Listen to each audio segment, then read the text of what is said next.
Counterpart ni menjadi perantara lah. Ya, jadi perantara. Jadi perantara antara sukarelawan YSS dengan komuniti dekat sana. Komuniti setempat kat sana. Oh, okey. Jadi sekejap nak tanya. Jadi untuk menjadi sukarelawan YSS ni, ada tak syarat dia macam nak muat ke apa ke? Sebab tadi pun pergi ke negara ASEAN iaitu Vietnam. Jadi bahasa perantara pula yang utama tu adalah English lah. Jadi ada tak dari segi muat tu kena band berapa? 4.0 Kiranya ke 5.5? macam kelayakan lah kan. Syarat kelayakan. Syarat kelayakan. Kalau ikutkan surat yang dihantar, surat jemputan dihantar untuk menghadiri temu duga tu, dia akan hantar ke pejabat TNC. Okey. Chancellor. Jadi antara syarat yang dia masukkan kat situ, CGPA kita kena atas 3. 3.0. Itu kita kata apa, mandatory lah kena. Mandatory, betul. Kalau tak dapat, kalau kita punya result bawah 3 tu, kita kena dapatkan surat sokongan daripada dekan. Cumanya bila dah atas 3.0, melepasi temu duga, dan boleh pergilah. Cuma muat tu memang tak ada. Dan untuk dia test tu dalam interview tu lah. Sebab interview tu ada yang cakap bahasa Melayu, ada yang cakap bahasa Inggeris. Yelah, selain daripada personality, sebenarnya dia tengok juga kita punya latar belakang akademik kan. Bukan simply okey, siapa nak masuk main tak boleh, tak ada lah kan. Macam kampung saya sendiri, kami berbeza latar belakang. Ada yang daripada engineering, ada yang daripada education. Macam saya daripada bidang syariah dan undang-undang. Dan ada juga daripada college community sendiri ada. Oh, pun ada juga. Ya, ada juga. Oh, tak semestinya orang kata universiti je. Ya, betul. Bukan universiti campur. Campur. Okey. Sebab itulah menarik sukarelawan ni. Sebab ada pelbagai latar belakang. Ada yang syariah undang-undang seperti Aiman, ada yang pendidikan, ada yang engineering, ada yang IT. Jadi dia sebenarnya macam apa sebenarnya sukarelawan ni? Adakah sukarelawan ini perlu orang-orang yang mempunyai latar belakang yang beza? Sebab situ sebenarnya kita punya misi tu memang yang pertama untuk membantu. Akan tetapi kadang cara kita membantu tu tak kena dengan apa yang kita ambil. Macam contoh kalau kita ambil macam saya dalam bintang penyiaran. Adakah saya bila menjadi sukarelawan tu perlu menjadi cameraman, videographer, ataupun menjadi stand upper, reporter sebagainya? Sebenarnya tak. Sebenarnya sukarelawan ni dia punya job scope dia sangat luas. Jadi dekat sini job scope sebagai Aiman ni adalah menjadi sukarelawan, membantu orang kampung secara fizikal, dari segi mental, maybe bersosial apa semua. Jadi kadang-kadang benda tu dia macam tak kena dengan niche kita. Niche sebenarnya kita sebagai, kalau tengok yang betul-betul sebenarnya macam tak kena kan. Macam tak kena. Sebab Aiman sebagai syariah undang-undang, adakah niche tersebut digunakan dekat Vietnam? Betul lah. Sebab macam tak kena kan. Contohnya kan, macam pengalaman awak sendiri kan, apa yang awak belajar dalam bidang akademik awak, ada tak antara ilmu yang awak gunakan sepanjang berada dekat sana? Ada tak contoh-contoh? Sebab macam menarik kan. Bagi saya lah, kalau kita dah belajar sesuatu kos, macam saya syariah dan undang-undang kan, syariah dan undang-undang, saya rasa semua kos sama lah. Kita asah dekat dalam kelas critical thinking, problem solving. Dan itu yang kita asah lagi dekat Vietnam dalam program sukarelawan tu, untuk membentuk jati diri kita macam mana. Dan masa sama asah soft skill. Yes, kalau ikutkan better kita ambil teras yang berdasarkan kita punya background. Tapi bila kita ke sana, ada yang daripada bidang lain kata saya nak cuba ambil teras ni, menceburi, nak mengasah. Dalam masa yang sama bukan kita setakat membantu, tapi dia bantu juga diri kita kat sana. Jadi kalau dekat sana tu, kalau dalam saya punya kampung tu, by the way kami stay kat dalam sekolah. Sebab masa kami pergi ke Vietnam tu, dia tengah summer vacation. Jadi student cuti selama 2 bulan. Kira penempatan dekat sekolah. Penempatan dekat sekolah. Yes. Okey. Penempatan kat sekolah. Jadi dalam kalangan kami tu, kami mewakili universiti. Tapi di kalangan mata komuniti Vietnam, kami mewakili Malaysia. Betul. Jadi macam mana kita tahu tu kan? Satu counterpart bagi tahu lah. Satu lagi bila kita jalan kan. Sebab jalan diorang dengan kat Malaysia ni berbeza tau. Diorang punya cara tu. Jalan apa? Jalan raya. Ya, Saya ingat cara saya terfikir cara berjalan. Jalan raya tu. Jadi bila kita berjalan tu nak pergi ke tempat projek ke apa kan. Semua horn-horn. Cakap kenapa horn-horn kan? Suka sangat horn orang sana kan. Lepas tu counterparts, diorang kata, kat sini horn tu maksud dia cakap hello. Macam tu. Oh, macam tu. Macam tu. Kalau dekat Malaysia, kalau horn tu orang dah marah dah. Tak, dia kalau sini dia turun kereta, dia terus angkat kamera. Sebab dia dah horn lepas tu angkat tangan lambai macam ni. Oh, I see. Okay, so itu salah satu cara menegur atau menyapa lah dekat sana sebenarnya. So sangat ceria dengan hon-hon lah dekat sana. Jadi saya kat sana sebulan tu memang dengan alunan hon-hon saja. Okay. Bila balik sini rasa asal tenang sangat ni, tak rasa macam biasa. Sebulan kat sana kan. Oh, betul lah. Kita dah biasa sebulan dengan suasana macam tu. Betul. Tiba-tiba balik dekat sini. Betul-betul faham. Okay. So, itu serba sedikit lah tentang pengalaman Aiman dekat sana. Tapi tak masuk lagi topik pasal makan dia ni. Tapi tak apa. Kita tunggu sekejap. Okay. Okay, kembali pada Habib. Kan, tadi katanya Aiman sebagai pemula. Kan, selepas ini ada lagi tak sukarelawan yang akan join YSS ni? Bagi saya, apa yang saya dengar daripada Aiman sendiri, sebenarnya YSS di dalam bukan YSS, maksudnya wakil sukarelawan untuk pergi ke YSS ni sebenarnya bukan Aiman seorang je lah. Ada 5 orang lagi. So termasuk Aiman ada 6 orang terpilih, betul tak? Ya, betul. 6 orang ni telah lepas interview lah. Jadi seorang dah berjaya pergi ke Vietnam. Orang kata dah selesaikan misi. Dah selesaikan dah untuk tahun ni lah. Tapi rasanya selepas pergi Vietnam ada panggilan lagi ke? Ada. Tahun ni? Tahun ni maksudnya Tahun ni? misi lain. Misi lain tahun ni. Misi lain tapi bukan misi formal untuk volunteer dan bawah SFF. Sebab Aiman dah jadi alumni. Betul, Ya, betul, macam tu. alumni. Oh, okey. Yang ini masih dalam belum proses lagi, lah. dalam proses lagi. Belum lagi. Macam Aiman cakap, bulan 9 ni ada yang pergi, bulan 9, bulan 10 dan juga bulan 11 lah. Okey. So maksudnya selepas Aiman ni sebenarnya ada lagi yang akan join misi-misi yang lain lah. Mungkin tak sama lah. Mungkin bukan Vietnam tapi di tempat lain lah. Okey, apa peranan MPP? MPP adakah memberi sokongan dari sudut beberapa aspek untuk student volunteer ni? Jadi sebenarnya exco aktiviti dan kesukarelawanan ni baru di dalam Majlis Perwakilan Pelajar.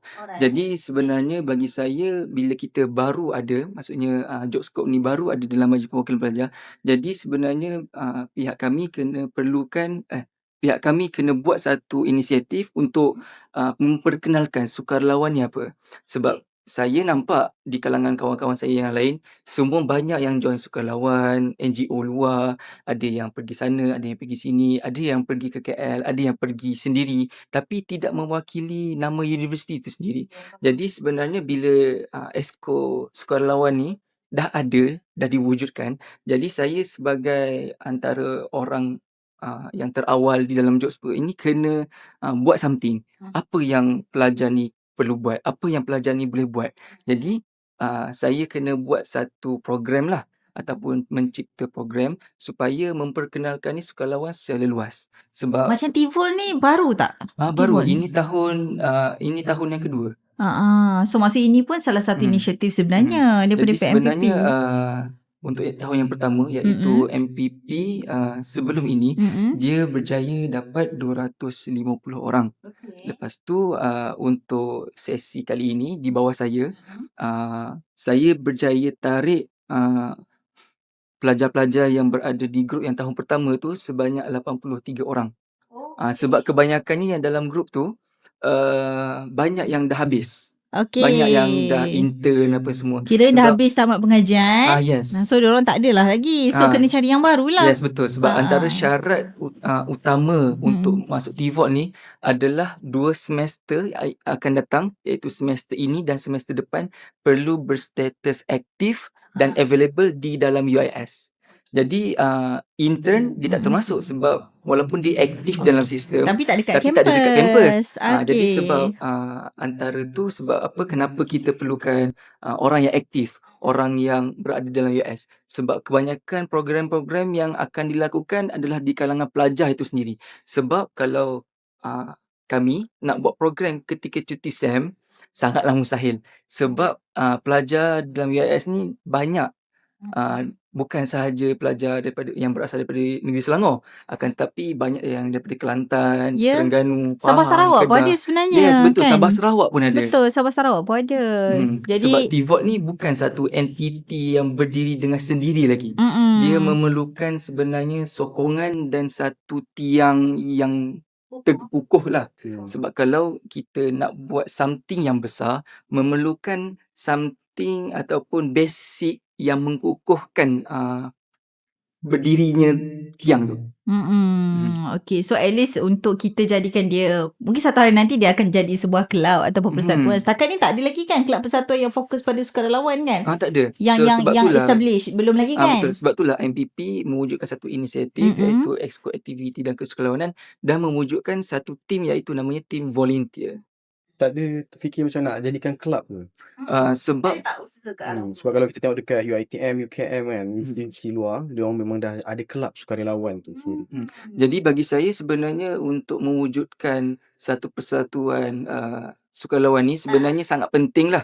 Sebab dari situ mereka yang berada di dalam kelab atau persatuan tu boleh mencari kerjasama dengan pihak luar sebagai NGO ke syarikat ke apa. Akan tetapi bagi saya untuk masa ni, untuk setakat ni sebenarnya sukarelawan ni perlu berada di bawah Majlis Perwakilan Pelajar. Kerana apa?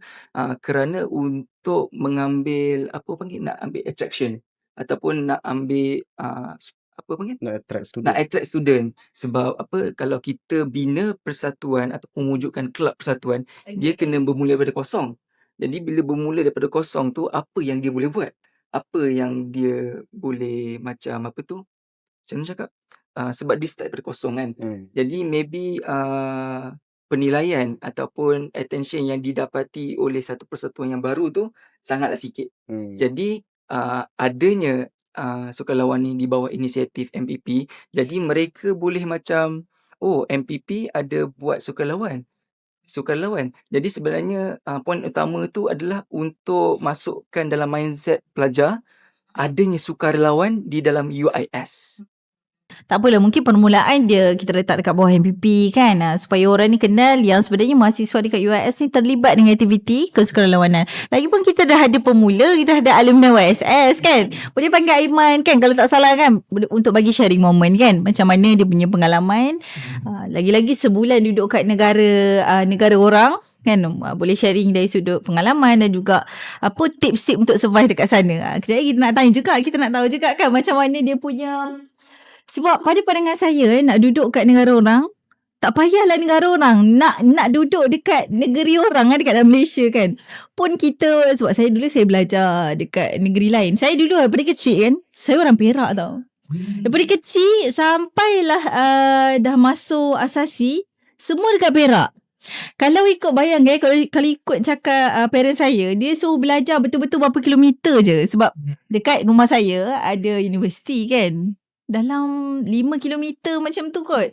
Ya, belajar dekat situ. Saya cakap sudah, takkanlah tak keluar-keluar daripada Perak kan. So nak survive dekat negeri orang, saya belajar kat Terengganu pun kita perlukan ketahanan mental dan fizikal. Kiranya preparation kan, dari sudut kesediaan kita untuk duduk jauh daripada parent, terutamanya keluarga lah, dan juga tempat yang biasa kita belajar. So kepada Aiman balik semula, macam mana ataupun tips lah macam mana Aiman boleh survive kat sana, terutama macam penempatan tadi okey lah disediakan kan, kiranya adalah tempat untuk berehat dan sebagainya, tapi dari sudut makan, pakaian dan sebagainya, kira yang basic ni macam mana Aiman uruskan dekat sana? Okay, baik. Jadi dekat sana first kali kalau dari segi pakaian tu memang basuh sendiri pakai tangan je lah. Tak ada mesin basuh kat sana. Jangan harap. Dan untuk makanan tu kami masak sendiri. Okay. Jadi kami masak sendiri. Kita di-allocatekan every week, kita akan ada duit poket, tapi bukan duit sendirilah. Duit yang di-allocate untuk satu kampung tu berapa satu minggu. Jadi kami kena gunakan sebaiknya. Dana ni daripada siapa sebenarnya? Dana ni yang disediakan oleh YSS ni. Ya, betul. Jadi YSS sediakan dana untuk makan minum lah saya cerita. Dan duit tu di-allocatekan every week, dan every week tu kita kena pandai guna duit tu. Sebab sehari kita makan, kita tak boleh makan yang makanan ringan sebab kita nak bekerja, nak keluar peluh semua kan. Jadi kita makan makanan yang berkarbon, protein tinggi untuk tenaga kita sendiri dekat sana. Jadi tapi masalahnya ayam tu, kita sebagai orang Islam kat sana kita tak yakin lah nak makan ayam yang diproses kat sana. Kita nak cari yang disembelih dan sebagainya. Tapi kan kejap, tadi awak cakap dana diperuntukkan setiap minggu, betul? So actually pihak YSS ni dia dah allocate sehari banyak ni ataupun dia bagi sekumpulan bukanlah sekumpulan, dia bagi satu dana untuk minggu itu kita decide sendiri.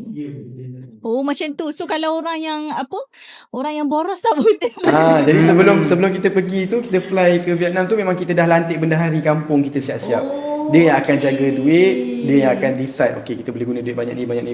Dan kita ada peruntukan juga untuk duit kita buat projek kat sana. Jadi untuk duit makan tu, kalau nak kata makan ayam dengan daging tu, saya rasa jauh sekali lah. Sebab kami makan tu masa dah nak balik je. 2 minggu sebelum kami balik. Itu pun sehari-sehari je, bukan hari-hari. Dan untuk makan ayam tu, saya sendirilah. Saya dengan pelajar, ada seorang kawan saya yang mana memang ambil bidang syariah pendidikan Islam juga. Kami pergi beli ayam hidup dan sembelih sendiri. Sembelih sendiri, proses sendiri. Ayam hidup kat sana. Sebab kita tak yakin kat sana ayam dia macam mana kan yang disembelih ni, dan orang yang sembelih pun kita tak yakin orangnya kan. Jadi bila itu pun kami makan tu, kami sembelih ayam tu bukan untuk makan nak isi perut saja, tapi makan tu untuk ada satu program kita buat ASEAN Cultural Night. Bridges between Malaysia and Vietnam. Kita buat pertukaran culture, budaya dari segi pakaian, makanan dan sebagainya. Jadi kami sedih juga, kami makan juga ayam. Tapi hujung-hujung dan kebanyakan hari kami makan sayur, telur, sardin. Yang murah. Itulah repeat. Kalau sayur tu kami dapat daripada komuniti, boleh kata stok tu untuk sebulan. Dia bagi. Sebab sana tempat yang bagi. Sebab itulah saya cakap sebelum Aiman pergi ni, dia agak cabi. Bila nampak tu, bila jumpa balik tu, dia macam kau makan apa? Sampai macam ni kan. Teruk juga buat kerja. Saya hantar gambar kat group family pun, mak saya cakap kesian anak ibu. Kurus dah sekarang. Mesti mak fikir makan ke tidak. Makan ke tidak. Jadi kita punya program kat sana selain daripada makan, kita makan breakfast, lunch dengan dinner je lah 3 kali sehari. Itu pun sebab kami masak sendiri dan kami selitkan jadual untuk memasak tu. Contoh hari ni teras 1 memasak, esok teras 2, lusa teras 3. Jadi yang tak pandai masak pun kena pandai masak juga. Macam so kalau yang tak pandai masak tu telan je lah. Telan je. Pernah sekali tu nasi goreng jadi macam bubur Ashura tu. Jauh sangat. Nasi goreng tu jadi macam bubur Ashura. Tapi lepas nak telan. Kena telan. Kita tak boleh membazir kat sana. Tak boleh, orang kata tak boleh nak demand. Makan betul. Dapat yang kurang pandai masak tu halal je lah. Kalau macam teras saya, sampai hari ni teras saya yang kena masak, memang orang tahu je. Teras ni masak. Confirm lauk dia. Telur masak kicap. Sayur goreng. Itu je kalau kami. Kalau yang teras-teras lain yang ada ahli memang pandai masak, memang kami tunggu lah. Ada tim lah yang pandai masak. Ada tim yang pandai masak. Tapi tak boleh lah nak asyik dia je sebab ada tak asyik lah pula kena ikutlah jadual masing-masing. Tapi yang bagusnya sebenarnya dalam kampung kami ni kebersamaan ahli itu sendiri. Kita tak berkira, kita fikir kita nak habiskan kita punya misi dan kita capai objektif kita dekat situ. Kita balik, habiskan post mission dan tenang. Tak ada apa-apa isu. Alhamdulillah kampung kami juga kat bila. Sebab bila post mission tu kan, dia akan ada yang presentation, kita bagi tahu apa semua. Jadi dia akan judge kita punya dan dia akan bagi award dekat contoh best pillars, best presentation. Itu untuk satu kampung. Yes, untuk satu kampung. Kiranya Aiman, satu kampung ada 18 orang tadi kan? Ya, betul. 18 orang. Dan 18 tu pecah lagi. Berapa kumpulan? Ada 6 kumpulan. Oh, dari 18 tu pecah lagi 6. Ya. Betul.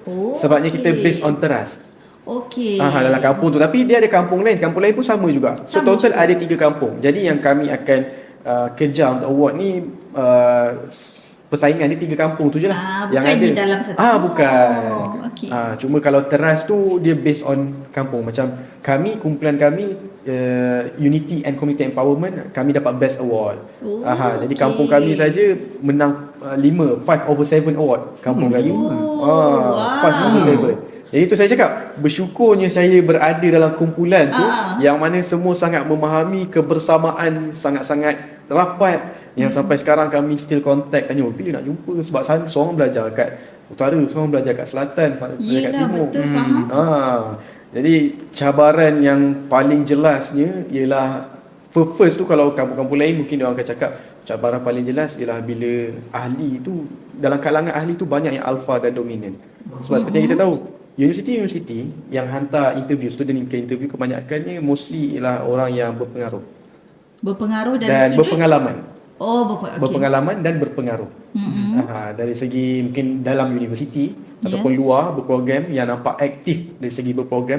Jadi mereka ni lebih kepada alpha dan dominan. Bukan kita nak kata alpha dan dominan ni tak bagus, tapi once kita pergi ke Vietnam tu, mungkin ada yang still bawa pembawaan dia, oh saya dekat sini ialah sekian berjawatan. Jadi bila masuk ke kampung, dia tak boleh terima pandangan orang. Contoh, faham. itu kat mana-mana situasi lah, bukan dekat time misi saja. Tapi kalau kita pergi ke tempat-tempat lain, bukan untuk bersukarelawan tapi bekerja pun, saya rasa sama juga benda tu kan. Betul faham, betul. Wujud kan benda tu. Wujud benda tu. Jadi kampung kami alhamdulillah semua orang-orang hebat. Kalau ikutkan, ada seorang tu kawan saya daripada Universiti Malaysia Pahang kan. Sangat aktif bersukarelawan. Sebelum ke Vietnam, beliau ke Taiwan dulu. Taiwan untuk misi apa? Untuk misi sukarelawan.